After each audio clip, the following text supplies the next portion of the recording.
আলহামদুলিল্লাহ, নতুন গাছে আমের মুকুল ধরেছে। আশা করি সামনে ফলন হবে ভালো।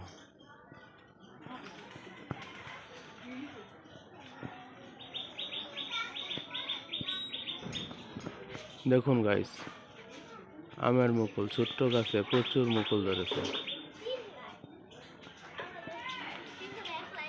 আশা করি ফলন হবে সুন্দর।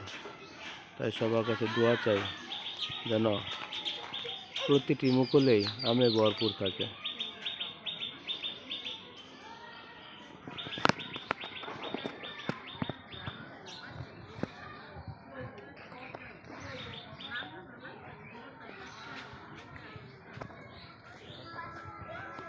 আমার ছোট্ট গাছ অনেক মুকুল ধরেছে।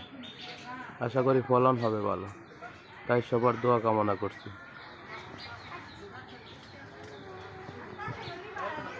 ধন্যবাদ, দোয়া চাই।